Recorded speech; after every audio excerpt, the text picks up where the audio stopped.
ओम नमः श्री महावीराय नमः। श्री द्वादशांग श्रुत देव्यै नमः। आचार्य श्री आदि सागर महावीर कीर्ति सन्नति सागर गुरुभ्यो नमो नमः।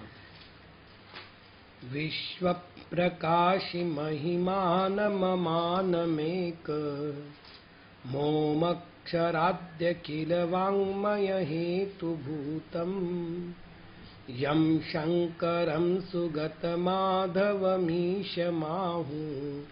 रर्हन्तमर्जितमहन्तमहं नमामि। कल हम लोगों ने एक चर्चा आरंभ की थी जो अतिशय महत्वपूर्ण थी। हमने कल यह समझा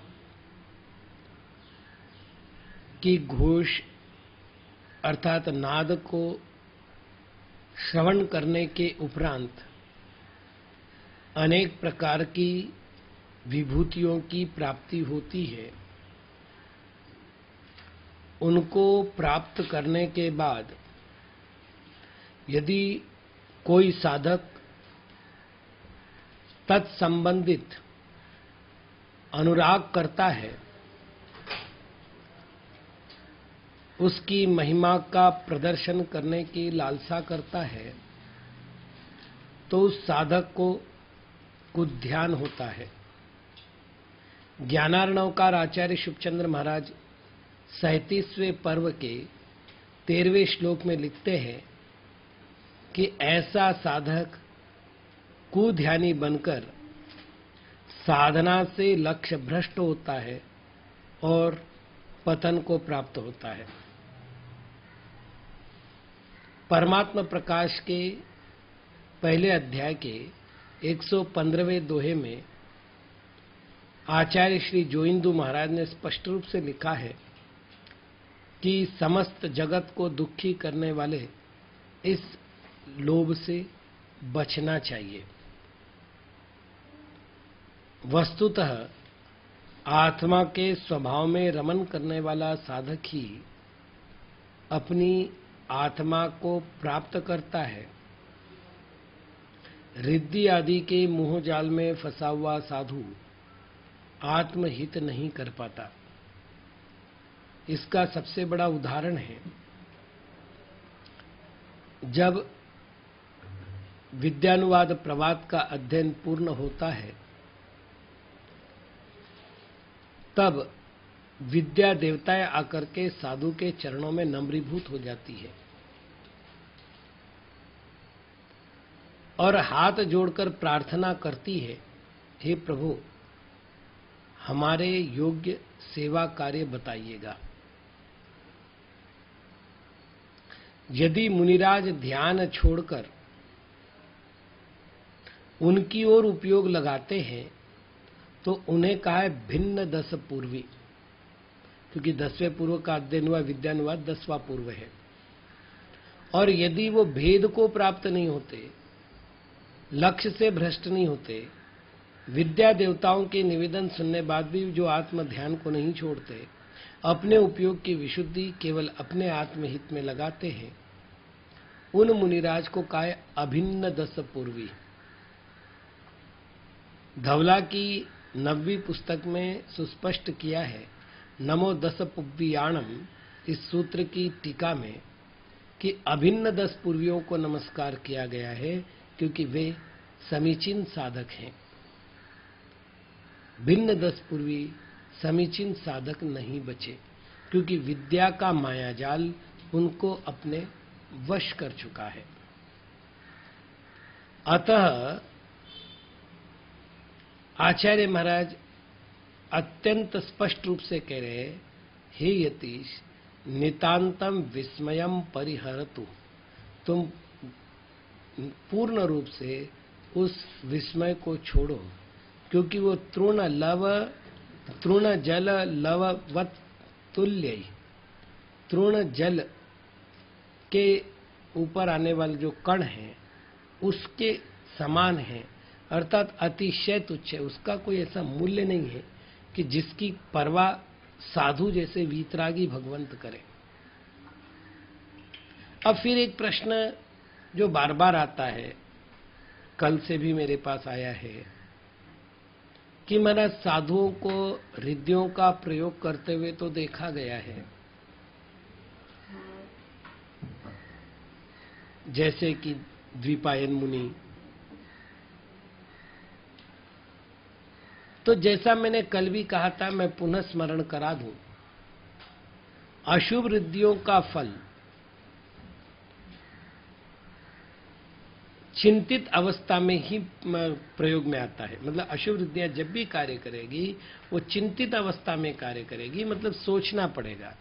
और अशुभ रिद्धियों को प्रयोग करने वाला साधु नियम से देव दुर्गति को प्राप्त होता है। देव दुर्गति का अर्थ है देवों में जो छोटी जाति के देव है, जैसे अभियोग्य जाति का होना, किल्विशिक जाति का होना, इस तरह जो छोटी जातियां हैं, उस छोटी जाति के रूप में वे जन्म लेते हैं। और रही बात शुभ रिद्धियों की, तो शुभ रिद्धियों का फल दो प्रकार से होता है, एक चिंतित, एक अचिंतित। मुनिराज ध्यान में बैठे हुए हैं और उनके प्रभाव से वन के सारे फल फूल, मतलब अऋतु के भी फल फूल खिल जाते हैं। उदाहरण के लिए आम गर्मी में आता है, वहां सर्दी में भी आएगा, बारिश में भी आएगा, यदि मुनिराज बैठे हैं। अब महाराज को सोचने की जरूरी नहीं है। जो विपरीत जाति के जीव है, जैसे सर्प, नेवला, बिल्ली, चूहा, विपरीत जाति के जितने जीव है वो वहां पर मित्रवत क्रीड़ा करते हैं। तो ये ध्यान का प्रयोग, मतलब उन्होंने किया हुआ प्रयोग नहीं है, ध्यान का आनुषंगिक फल रूप से उन्हें प्राप्त हुआ वो फल है। और करुणावश यदि किसी का भला करने के लिए उन्होंने रिद्धि का प्रयोग किया है, तो अपना प्रयोजन हो जाने के बाद वे मुनिराज उधर से अपने उपयोग को भी हटा लेते हैं। अर्थात मैं पुनः पुनः प्रयोग करूं, ये विकल्प उनके मन में नहीं होता। सहज में किसी के प्रति दया आई, कह दिया जा तेरा भला हो जाए, भला हो गया। ये कोई चमत्कार बताने के लिए, मनोरंजन करने के लिए, लोगों को अपनी ओर आकर्षित करने के लिए मुनिराज के प्रयोग नहीं होते। वस्तुतः वे सुखी होते हैं जिनका प्रयोजन आत्म प्रयोजन होता है, जिनका प्रयोजन पर प्रयोजन है। वो पर के विकल्पों में फंस करके निरंतर दुखी होते रहते। अतः साधुओं को आचार्य महाराज यहाँ कह रहे, कुरुत कुरुत यूयम योग युक्तम स्वचित्तम। बहुत सुंदर शब्द का प्रयोग है ये। एक बार नहीं कर रहे, कुरुत कुरुत, कीजिए कीजिए, मतलब पुनः पुनः प्रयत्न कीजिए। मन की एक दुर्दशा है, मन विदिशाओं में, अर्थात कुदिशाओं में, अर्थात संसार मार्ग में स्वभाव से ही भटकता है। इससे उल्टा मोक्ष मार्ग में उसकी प्रवृत्ति जबरन करानी पड़ती है, सहजतया नहीं जाता।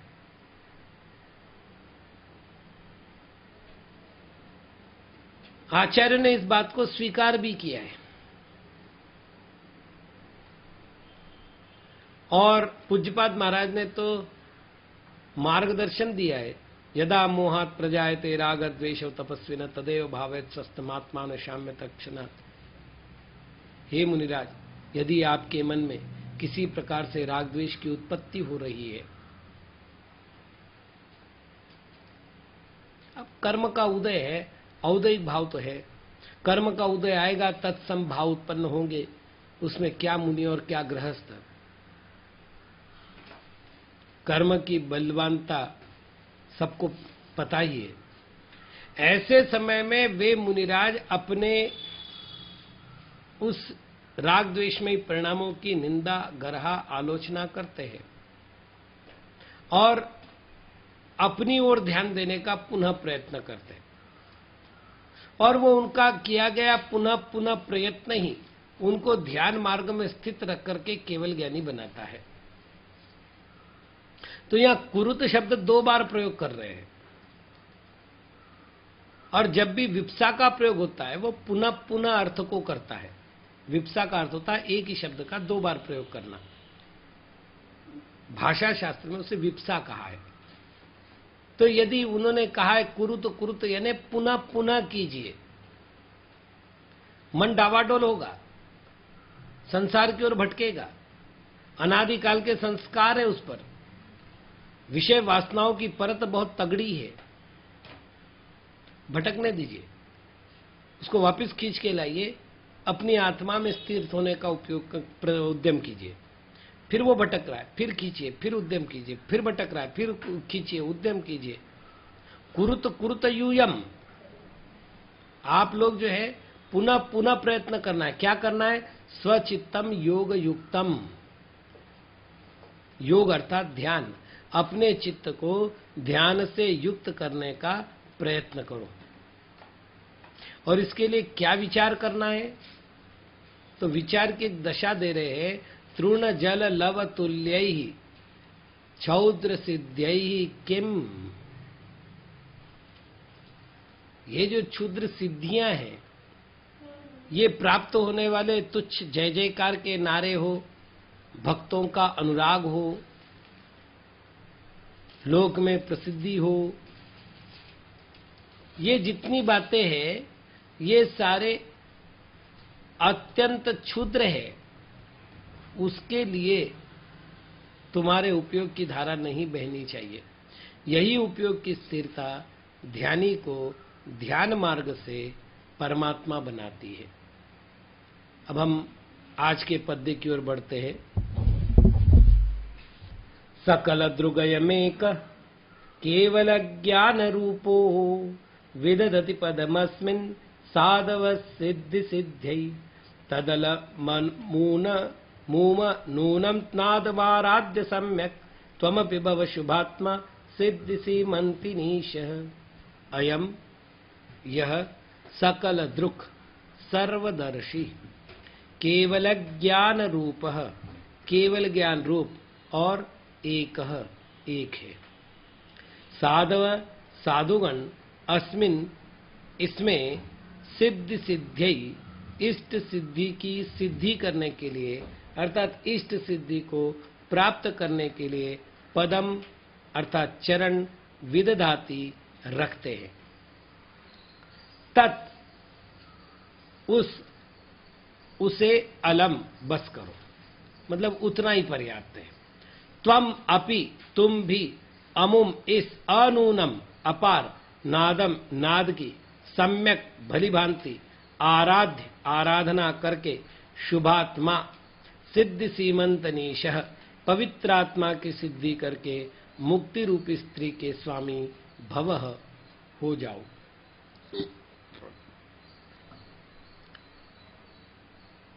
पिछले पद्य में एक वाक्य कहा गया था, किम फलै क्षौत्र सिद्ध्यैहि,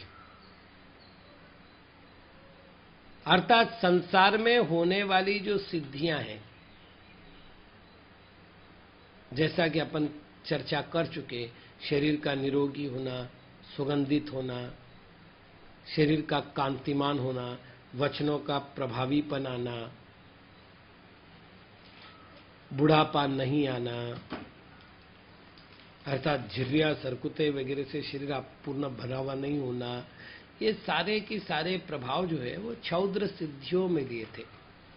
तो फिर एक सामान्य विशेष हमारी जानने की इच्छा होती है कि फिर ध्यान का फल क्या है, जिनको हम क्षौद्र न कह करके अर्थात क्षुद्र सिद्धियां ना कह करके महानतम सिद्धियां कहे अथवा एकमात्र सिद्धि कहे। तो आचार्य महाराज उसी का उत्तर देने का प्रयत्न कर रहे हैं कि यह जो आत्मा है, यह आत्मा स्वभाव से ही सकल द्रुगम एकः और केवल ज्ञान रूपः, ये तीन विशेषताएं दिए। सकल द्रुगम, सकल दृक् पहला विशेषण, दूसरा विशेषण एकः और तीसरा विशेषण केवल ज्ञान रूपः। सकल दृक् का अर्थ क्या है? सर्व, सकल यानी संपूर्ण, दृक् यानी देखने वाला। सामान्य शब्दों में सर्वदर्शी। ये तो आप लोगों को भी पता है कि हम लोगों को सबसे पहले दर्शन होता है और दर्शन के अनंतर समय में ज्ञान होता है। दंसन पुव्वम नाणम छदुमत्थाणम, ये नियम है। किंतु केवलियों के साथ जुगवम जम्मा केवली नाहे, लेकिन केवल ज्ञानियों को केवल दर्शन और केवल ज्ञान एक साथ होता है, अर्थात उनकी ज्ञान और दर्शन रूप प्रवृत्ति युगपत होती है। तीन लोक में जितने पदार्थ हैं, उन पदार्थों को उनकी पर्यायों के साथ, उनके गुणों के साथ, उनके स्वभावों के साथ जो जानने की क्षमता है देखने की, उस देखने की क्षमता को सर्वदर्शीपना कहा गया है। यहां एक प्रश्न आ सकता है कि स्वभाव और गुणों में भी अंतर है क्या? तो है। स्वभाव सभी गुण नहीं होते, किंतु गुण सभी स्वभाव होते हैं। ऐसा आलाप पद्धति में आचार्य भगवंत देवसेन महाराज ने स्पष्ट किया है। तो स्वभाव को भी जानते हैं, गुणों को भी जानते हैं और पर्यायों को भी जानते हैं।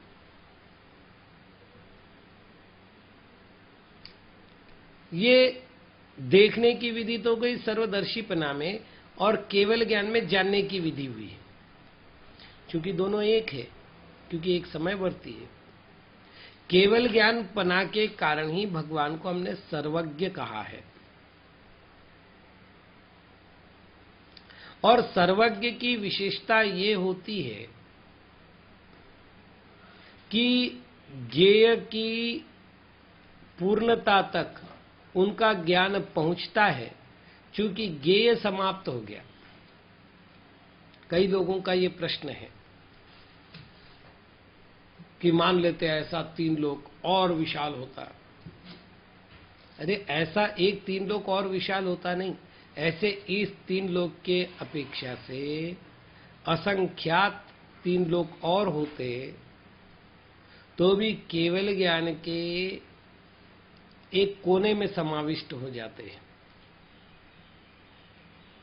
अर्थात वो केवल ज्ञान के द्वारा जाने जाते हैं।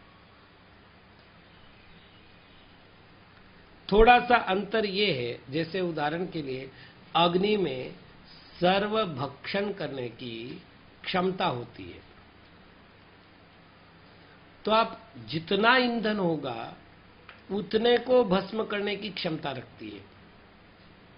अब ईंधन ही नहीं होगा तो दाहक के अभाव में, दाह्य के अभाव में दाहक होकर के ना होने के समान है, धीरे धीरे शमन हो जाती है अग्नि। उसी प्रकार ज्ञेय के अभाव में ज्ञान को हमने सीमावर्ती बनाया है। तो ऐसा नहीं है कि केवल ज्ञान इतने ही विषयों को जानता है। अब केवल ज्ञान के लिए विषय नहीं बचे हैं, इसलिए हमने कहा कि इतने विषयों को जानता है। यदि और भी विषय होते तो केवल ज्ञानी जान लेता। और एक बात और, ये जान लेता, ये जो शब्द है वो हमारी भाषा शैली का शब्द है। वस्तुतः थोड़ा सा ये भाषा प्रयोग भी अनुचित है,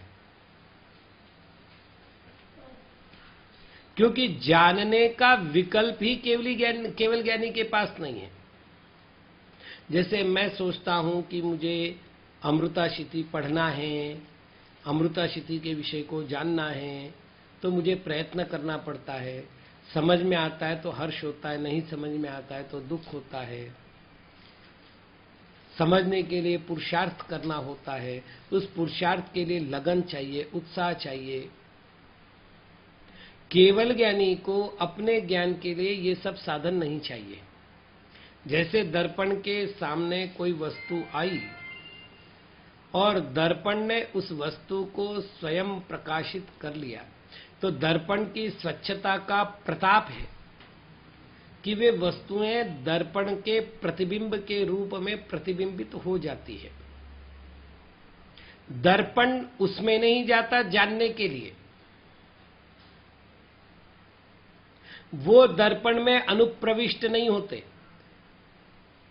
दर्पण के सामने आई हुई वस्तु का द्रव्य क्षेत्र कालभाव अपने में रहता है और दर्पण का प्रतिबिंब जो झलक रहा है, उस दर्पण का द्रव्य क्षेत्र कालभाव अपना है और दोनों अपने अपने स्वभाव में रहते हुए प्रकाश्य और प्रकाशक भाव से संबंधित होकर के, अर्थात जानने योग्य वस्तु, झलकने योग्य वस्तु और झलकाने वाला, तो झलकाने वाला द्रव्य होगा और झलकने योग्य वस्तु हुई वो जो दर्पण के समक्ष आई है। ये दोनों अपने अपने सत्ता गुण में स्थित रहते हुए दर्पण के प्रतिबिंब का निमित्त बनते हैं। दर्पण कहीं नहीं गया जानने के लिए कि भाई मेरे सामने मुझे अमुक वस्तु को झलकाना है।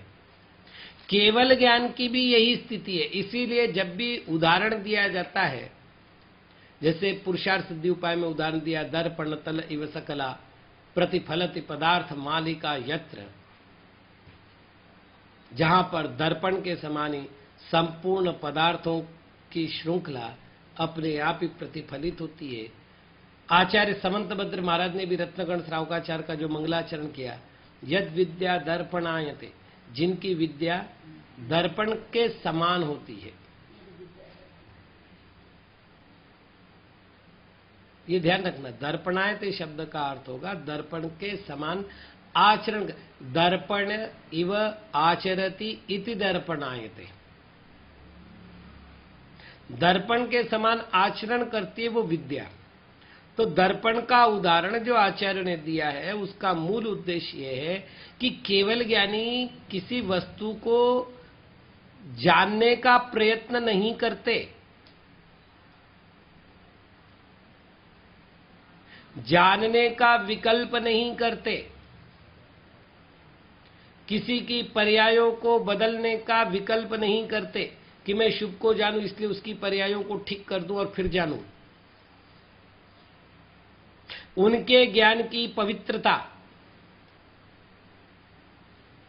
आपको एक छोटी सी बात बताऊं,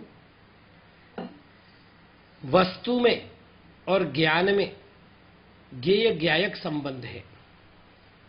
संबंधों के बहुत भेद किए, यदि थोड़ा सा आलाप पद्धति का अध्ययन किया जाए तो अनेक संबंधों का बोध हो जाए। ज्ञेय ज्ञायक नाम का एक संबंध है। ज्ञेय जानने योग्य वस्तु को कहते हैं और ज्ञायक जानने वाले को कहते हैं। तो ज्ञान ज्ञायक है और ज्ञेय जानने योग्य वस्तु है।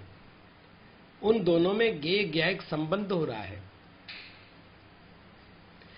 अब जैसा हमने दर्पण के संबंधित लिया था, वैसे यहां लेना है कि ज्ञेय का द्रव्य क्षेत्र कालभाव ज्ञेय की सत्ता को कायम कर रहा है और ज्ञायक का द्रव्य क्षेत्र कालभाव ज्ञायक की सत्ता को कायम कर रहा है। मतलब ज्ञायक का अस्तित्व है अपने द्रव्य क्षेत्र कालभाव की अपेक्षा और ज्ञेय की सत्ता का कारण है अपना द्रव्य क्षेत्र कालभाव।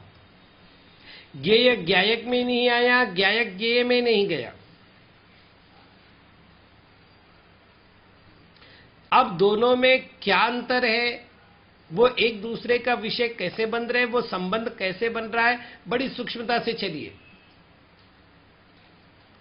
तो ज्ञेय में अर्थात जानने योग्य वस्तुओं में प्रमेयत्व नाम का गुण है, और प्रमेयत्व नाम का जो सामान्य गुण इसलिए कि छह की छह द्रव्यों में पाया जाता है।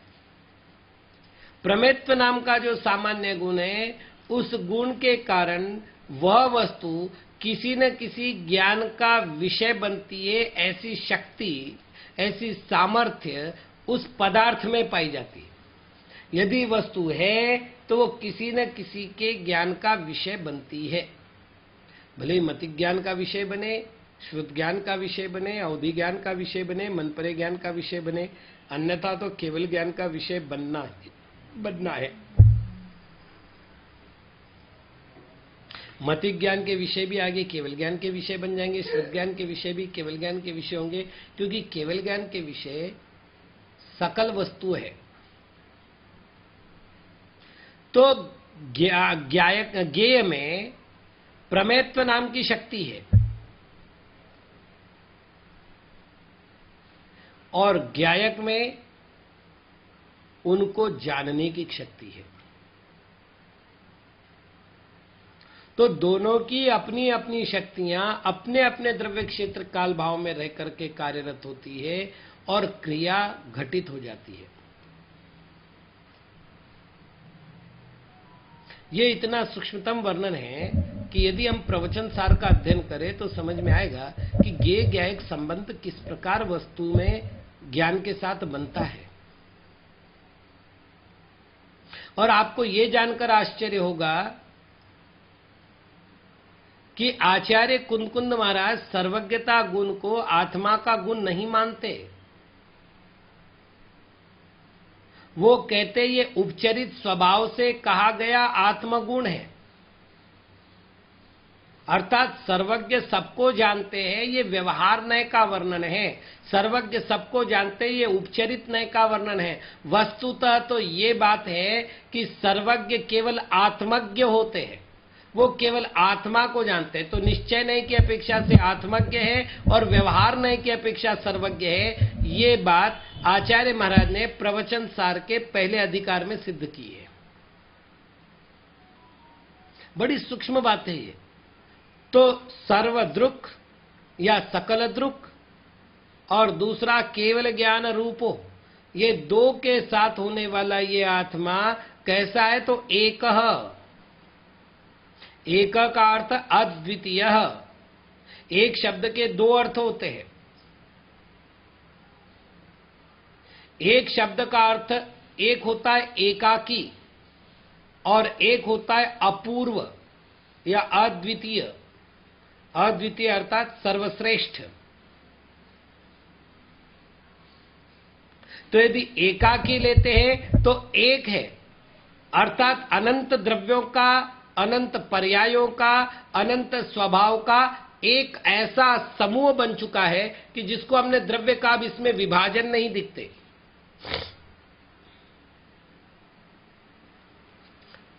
रवा है, शक्कर है, घी है, इलायची है, ड्राई फ्रूट्स है, सब मिला दिया, अग्नि पक्व कर लिया। अब हम उसको रवा नहीं कहते, अब उसको ड्राई फ्रूट्स नहीं कहते, अब हम उसको घी नहीं कहते, अब उसको हम हलवा कहते हैं।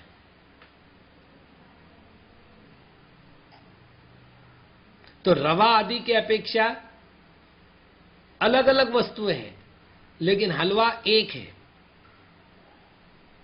हलवे अनेक नहीं है।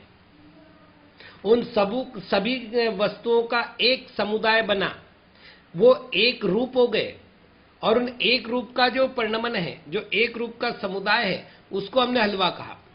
वैसे आत्मा में अनंत गुण है। एक गुण की भूतकालीन, भविष्यकालीन, वर्तमानकालीन अनंत पर्याय हैं, अनंत स्वभाव है। वो सारे के सारे एक आधार हो गए, और उस आधार को हमने द्रव्य कहा, इसलिए एकाकी कह रहे हैं। और अद्वितीय का अर्थ, अर्थात एक का दूसरा अर्थ क्या था? अद्वितीय अर्थात सर्वश्रेष्ठ, क्योंकि उसकी तरह, अर्थात केवल ज्ञान, केवल दर्शन को प्राप्त करने वाले उस आत्मा की तरह अन्य कोई नहीं होता। इसीलिए तो परमेष्टि कहते हैं, परम पद को प्राप्त, परम प्रकर्ष को प्राप्त। एक ऐसे पद को, अर्थात ऐसे इष्ट सिद्धि की प्राप्ति के लिए उस चरण को धारण करते, पद को प्राप्त करते हैं कौन? साधुगण। अर्थात उस आत्मा को प्राप्त करते साधुगण। ये तो बात हो गई सार्वजनिक। चूंकि कुरुत कुरुत यूयम योग युक्तम स्वचित्तम और हे यतीश, ये पिछले पद में आए हुए वाक्य रचनाएं थी। यहां पर हे यतीश शब्द को पुनः ले आओ। हे यतीश अर्थात हे साधु, अब तुम क्या करो? तो त्वम अपि शुभात्मा, तुम भी शुभात्मा है, तुम भी वैसे भव, उस नाद को सुनकर तुम भी वैसे हो। अब वो कैसे होना है, इसकी चर्चा समय मिलने पर करेंगे। ओम नमः।